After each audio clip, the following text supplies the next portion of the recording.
چې دې کال ته رسول الله صلی الله علیه وسلم عام الحزن د خفګانونو کال ویلو.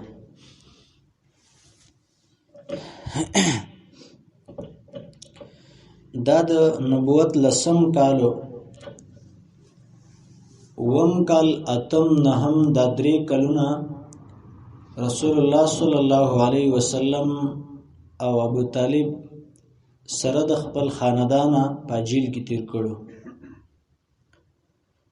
او کله چې د جیل نه راووتل نو هغه محرم او دا حالات په رجب کې راغلل. لکه مثال محرم پسې بیا وروسته سفر، ربیع الاول، ربیع الثانی، جمادی الاول، جمادی الثانی او بیا رجب وي. مطلب په شپږم میاشت د حالات راغلل. ځکه چې د ابو طالب عمر دی وخت کې 80 کالو ته رسیدلی و، نو په ده باندې بیماری امراله، ورسره د جیل سختې تیرې کړې وي، حالات د لوږې تیر شیو، د تندې حالات تیر شیو، قید راغلی او په یو ځای کې ناسته. نو چې عمر دومره سیوا شي او بیا دغه سره د خپل وراره هم ټینشن و، نو د دې د وجې نه هغه ډېر سخت بیمار شو. اوس دې دوران کې چې کله رسول الله صلی الله علیه وسلم ته پته ولګېده، صحیح حدیث کې راځي چې زما تره ډېر سخت بیمار دی، په سخت تکلیف کې دی. نو د رسول الله صلی الله علیه وسلم د خپل تره سره ډېره زیاته مینه وه. څرنګه چې د تره د رسول الله سره مینه وه، دغه شان د دم ورسره مینه وه. ځکه رسول الله خپل پلار نه و لیدلی، د نیکه حالات ورته نه یا د مور خوشحالي نه و لیدلی. نو ټول خدمت یې د تره کړی و. تقریبا 45 سال نه والا تر د 50 سال پورې ابو طالب د رسول الله خدمت کړی. تر دومره پورې مخکې موږ سیرت کې ویل چې ابو طالب بخپلو بچو باندې روټۍ کمه کړه او رسول الله له ورکوله. خپل بچی به په نار پرې خوستل، خو رسول الله صلی الله علیه وسلم هغه ته به خوراک ورکاو. خپل ځان به په لوږه پرې خوده، خو رسول الله له به خوراک ورکاو. په سپینه ګیره په عمر رسیدا، لکه 87 سال عمر کې 88 سال عمر کې د رسول الله د پاره جیل برداشت کړي. دا ډېر زیات سخت خبره ده. نو رسول الله صلی الله علیه وسلم هغه رالی، هغه وایي چې اسنه زما د تر د کفر په حالت کې لاړ نشي دنیا نه، الله ورله د ایمان توفیق ورکړي، نو رالی ورله خواله راځي. اوس دا خو د الله خوښه ده چې الله چاله وغواړي هغه له ایمان ورکوي، چې چاله نه غواړي بس هغه له ایمان نه ورکوي. اگر چې د ابو طالب د رسول الله سره ډیر زیات خدمتونه، خو لیکن الله ایمان نه دی ورنصیب کړی، د کفر په حالت کې تللی دی. اوس په دې دوران کې چې کله نبی علیہ السلام د دعوت لپاره ورغی، چې اسنه اخرنۍ زندگی خراب نشي، زور له د ایمان دعوت ورکم. نو کفارو کې د عادتو چې دوی وکتل چې ابو طالب کمزورې شوی دی، نو دوی به د ابو طالب خوا نه خالی کوله، چې اسنه د وراره ورته اخره کې دعوت ورنکي او د پلار نیکه دین پرې نه دی وانه وړي زمونږ نه. ځکه خلک به بیا موږ ته وایي چې ګوره ابو طالب خو اوښتی و، خو د قریشو مشر سړی و، هم درنه تللی دی، په هغه دین اوښتی دی، موږ به هغې ته ځو. نو دې وخت کې چې کله رسول الله صلی الله علیه وسلم رالی، نو د نبی علیه السلام د راتللو نه مخکې ابو جهل او دغه شان ته یو بل لوی مشرک دی عبدالله ابن ابي امیه، چې دا د قریشو سردارانو او دوی به د ګمراهۍ دعوت چلاو، لکه څنګه چې به رسول الله د دین دعوت چلاو. دوی د ابو جهل یو سر ته ناست دی، بل سر ته ناست دی، چې دوی دا خیال دی چې رسول الله راشي او ورسره کېنني. چې نبی علیہ السلام راننوته، نو هغه اهم ځایونه خو دې ونیولي. نبی علیہ السلام سوچ وکړ چې زه کوم ځای کې کېناست، یا دا سیټ ته کېناست. ځکه هغوی ورله نږدې ځای نه ورکاو چې هسې نه شفقت پې راشي او دا تره د دې وراره خبره ونه مني. نو دا جدا ځای نه ورته رسول الله آواز وکړ، یا عمي قل لا اله الا الله كلمة احاج لك بها عند الله. اذا زما تر لا اله الا الله وایا دا یو داسې کلمه ده کدا ته وایي د الله د وحدانیت اقرار به وکړي دا یو داسې کلمه ده احاج لك بها عند الله د الله سره به زه تاله په دې باندې جګړه کوم د الله سره به څه کوم ستا دپاره جنګ کوم الله سره به بحث کوم چې سباله زه دلیل نیسم نو زه به خپل رب ته ویم چې ماته کلمه ویلې ده. دا اوس اخرنی حالات دي د ابو طالب. اوس چې کله دا خبرې وکړه نبی علیہ السلام بار بار دعوت ورکاو نو ابو جهل عبد الله ابن ابي امیہ هغه ډارې کول یا ابا طالب ترغب عن ملت عبد المطلب آیت د عبد المطلب چې کوم استابلار دی ولې دا غره دین نه وړي دا څه کې. اوس دې کې دوه دعوت شروع شو. یو دعوت رحمانی دی چې رسول الله داعی دی بل دعوت شیطانی دی ابو جهل او ابن ابي امیہ لګیا دي عبد الله ابن ابي امیہ او دا د امتحان ټیم دی چې کله تا ته دوه دعوتونه شروع شي د شیطان دعوت هم شروع شي او دی بل طرف ته د رسول الله صلی الله علیه وسلم دعوت هم شروع شي رحمانی دعوت شروع شي. دی وخت کې ډیر لوی امتحان راغلی په ابو طالب باندې. دی بل طرف ته رسول الله بیا دعوت ورکړي اغا بیا راولګي هغه ورته بیا وي ترغب عن ملت عبد المطلب نو اخره کې چې ونشوا نو ابو طالب په دغه امتحان کې پروت ته دواړه ور بسې نه ختی دي نو ابو طالب اخرنی خبر دا وکړه اخر ما کلمهم به ان قال على ملت عبد المطلب زدا عبد المطلب په دین باندې مرم او دای اخرنی خبره بز دینه یوسوتی سلاړو مفات مرش. نو وسه د رسول الله خبره اخره کې ونه منله د نیکه دین را ټینګ نو هغه مسلمان نو تله نو دیم پاغي بسلاړه د عبد المطلب په دین باندې لاړه دي کې دا یو خبره چې ابو طالب ولی ایمان را نوړو دته الله ایمان ولی ور نصیب نه کړ دی یو دوه وجوهات. اوله وجه دا ده چې ابو طالب غیرت هم کړو 45 سال یا دغه نه زیات غیرت پر رسول الله صلی الله علیه وسلم کړو خو لیکن یو غیرت اسلامی بل غیرت غیر اسلامی د غیرت چې کوم دی د اسلامی غیرت نه و ځکه د قوم پرستی په بنا باندې د رسول الله صلی الله علیه وسلم ملګرتیا کړې و او اسلامی غیرت کې کړې و الله رب العالمین ډیرو غریبانو خلکو ته ایمان ور نصیب کړي چې هغه غیرت کړي هدا اسلامی غیرت نه وکړي او دا سکیږي خلک بعضی خلک کلک ودرېږي په دین باندې نه ولاړ هغه په بيدینۍ باندې ولاړ. زموږ د سترګو یو حالات راغلی زموږ نه کنه چې خلکو کورونه سوزول په دې کې یو سړیو هغه نه بګ کوټه سي و صرف ملګرتیا یې کړې و باقي چیغې به والی چې دې دا مسله بیانې نو وګونو کې به ریډیو لګاو وخت نږدې چې دا غاني را باندې خېلګي او غیرت ونیو یو ځای سره ملګری شه او خبرې نه منله کوټه دا نه پکې وسو نو دې ته ویل شي د قوم پرستی غیرت. قوم پرستی غیرت ایمان نه دی د دین غیرت چې کوم دی ایمان دی.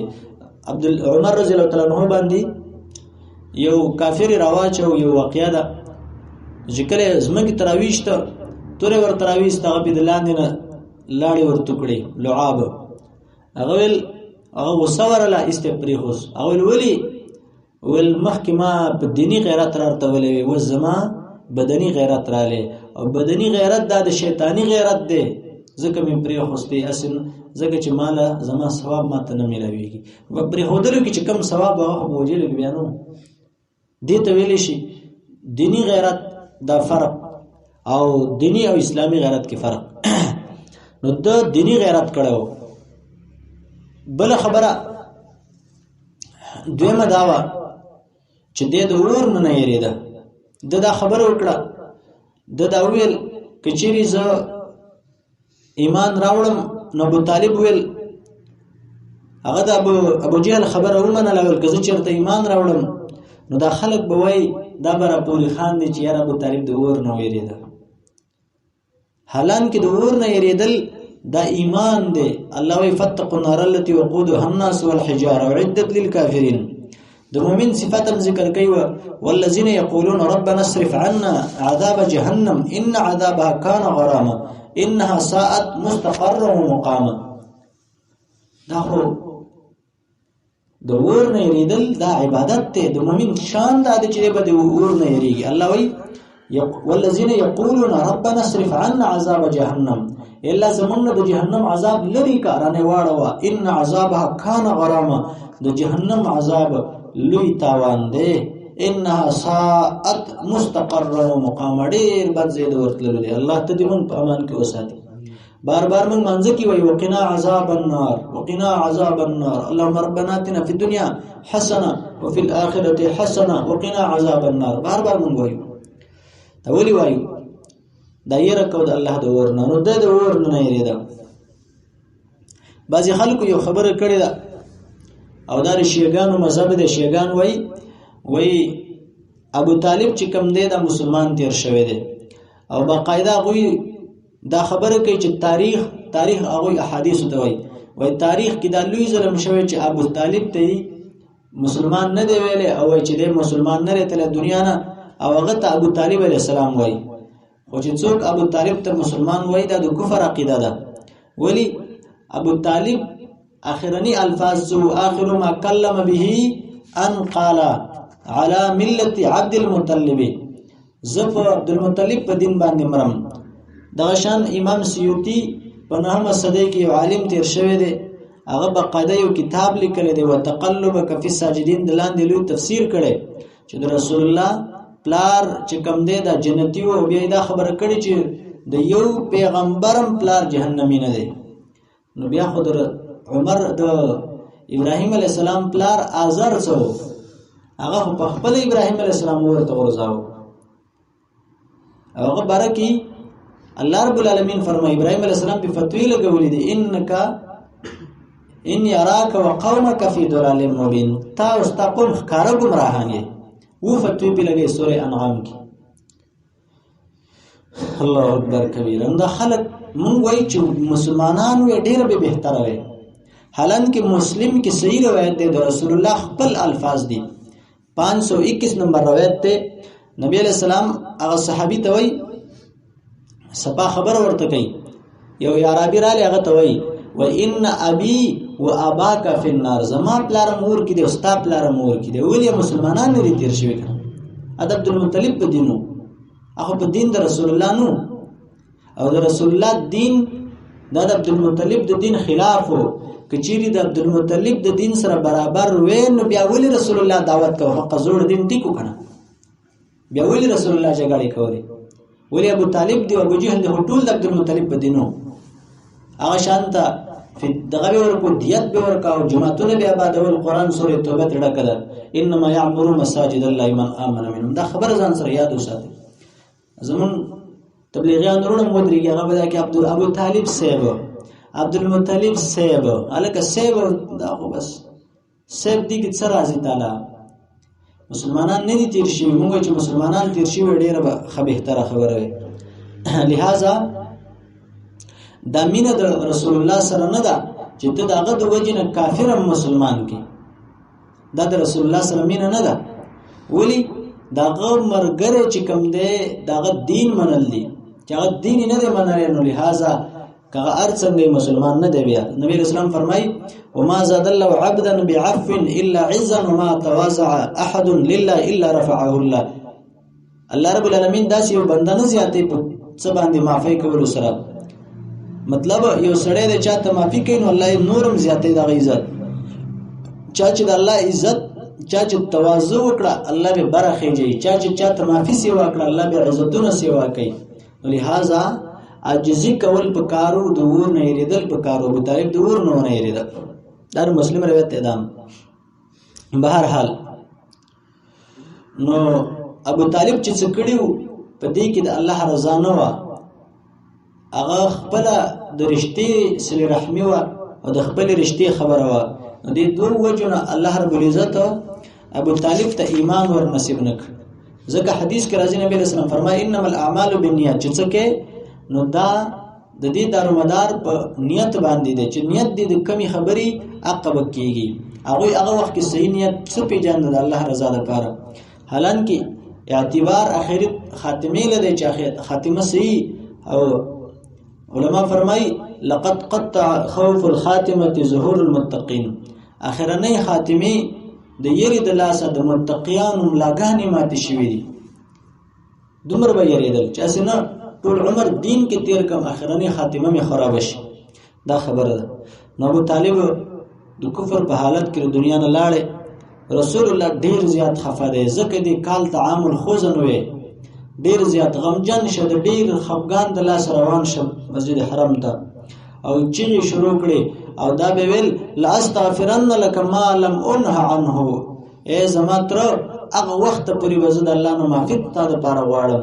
تر څو پورې چې الله منه کړي نه لا استغفرن لك جړا روان شه حرم ته مسترو ډیر ورته ګرانو ابو طالب ډیر ګران رسول الله صلی الله علیه وسلم ته ما تاسو ته مخ کې ویل چې تر پاسه 50 کال یا 45 سال نه برا خدمت دې تر دوره کړو لوګي ورسره تیری کړې وي هغه تر چې کله وفات کیږي نو د رسول الله خبره ونه مني او په بيدینۍ کې لاړ شي رسول الله ډیر خپه دی د خفګان د لاسه د کال تعامل خوځن کیږي د غمونو کال او په جړا بش مسجد حرم ته روان شه بچی غوي لا استغفرن لك ما لم انه عنه اې د ماتر ترڅو پرې چې الله منه کړي نه يم هغه وخت پرې به طلب خنه واړم نو الله دو آیاتونه راولېګل یو د سورې قصص انك لا تهدي من احببت ولكن الله يهدي من يشاء وهو اعلم بالمهتدين یا زما حبيبه ته چاته په زور هدایت نشي کولای دا د الله په اختیار کې ده